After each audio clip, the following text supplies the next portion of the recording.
पंजाब में बलदियाती इंतखाबात में उम्मीदवारों की कितनी तालीम होना ज़रूरी है और इनकी उम्र की हद क्या होगी और कौन कौन सी शराइत हैं जिनको पूरा करना बहुत ज़रूरी है, ये तमाम तर तफसीलात आज की इस वीडियो में आपके साथ शेयर करता हूँ। लेकिन उससे पहले मैं आपको बताता चलूँ कि पंजाब की जो लोकल गवर्नमेंट है उसकी कंपोजिशन किस तरह की होगी। जी, तो सबसे पहले हम बात करते हैं बड़े शहरों की। पंजाब के जो बड़े शहर हैं उनको टाउन कॉरपोरेशन का दर्जा दिया जाएगा और ये पंजाब हुकूमत का इख्तियार होगा कि वो जिस शहर को टाउन कॉरपोरेशन का दर्जा दे सकती है। देखिए मसलन जैसे लाहौर है, फैसलाबाद है, इस तरह के जो दीगर बड़े शहर हैं उनको पंजाब हुकूमत टाउन कॉरपोरेशन का दर्जा दे देगी। इसके बाद जो दूसरा दर्जा आता है वो है म्यूनसिपल कॉरपोरेशन का। अब ये जितने भी शहर हैं, बड़े शहर हैं जहाँ पर 2 लाख से ज़ायद शहरी मौजूद होंगे, 2 लाख से ज़ायद उनकी तादाद होगी, उनको म्यूनसिपल कॉरपोरेशन का दर्जा दिया जाएगा। इसके बाद म्यूनसिपल कमेटी का एक दर्जा आता है और वो इस तरह होगा कि जितने भी शहरी इलाके हैं जहाँ पर 25,000 से लेकर 2 लाख तक की शहरी तादाद मौजूद होगी, यानी कि इतनी तादाद में लोग मौजूद होंगे, उनको म्यूनसिपल कमेटी का दर्जा दिया जाएगा। इसके बाद फिर तहसील कौंसल का एक दर्जा है और ये जो दर्जा है ये दही इलाकों में, जो दही इलाके हैं वो इसमें शामिल होंगे। गैर शहरी इलाके, गांव वाले जो एरियाज़ हैं वो तमाम ये तहसील कौंसल वाला जो दर्जा है इसमें शामिल होंगे और इसमें तहसील में जितने भी उनके चेयरमैन्स होंगे, तहसील कौंसल में जितने भी उनके चेयरमैन्स होंगे ये इसके मेंबर होंगे।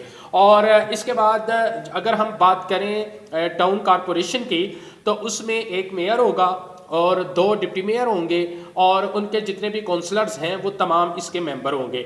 इसके बाद अगर हम बात करें म्यूनसिपल कॉरपोरेशन की तो उसमें भी एक मेयर होगा और 2 डिप्टी मेयर्स होंगे। और म्यूनसिपल कमेटी की अगर बात करें तो उसमें एक चेयरपर्सन होगा, 2 वाइस चेयरपर्सन होंगे। और इसके बाद जो तहसील कौंसल की अगर बात करें तो उसमें एक चेयरपर्सन होगा, 2 वाइस चेयरपर्सन होंगे।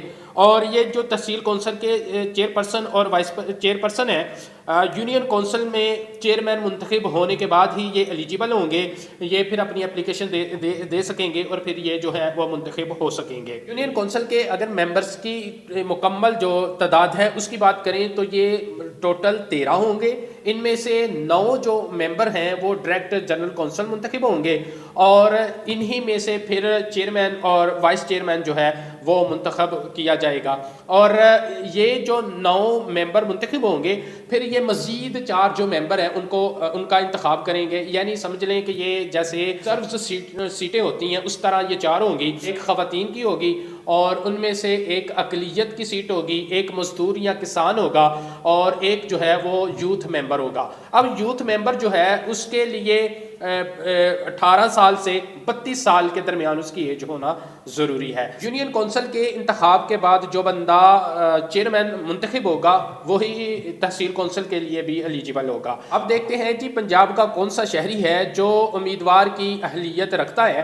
तो उसके लिए सबसे पहले ये है कि 21 साल उसकी उम्र होनी चाहिए, 21 साल उम्र होनी चाहिए। और उसके बाद अगर तालीम की बात करें तो इसकी कोई हद नहीं है का मतलब आप मैट्रिक पढ़े हैं, इंटर किया है, BA MA या इस तालीम की कोई हद नहीं है। अगर आप नहीं भी पढ़े तो आप जो है इसके उम्मीदवार हो सकते हैं। हाँ, अगर आपने चेयरमैन या वाइस चेयरमैन के लिए का इलेक्शन लड़ना है, उसके उम्मीदवार हैं, उसके लिए आपकी उम्र 25 साल होना ज़रूरी है। नाज़रीन इकराम, अगर डिस्क्वालिफिकेशन की बात करें तो कोई बंदा जिसको अदालत की तरफ से सज़ा दी गई है और उसको अभी 5 साल नहीं हुए वो भी नाअहल गिना जाएगा।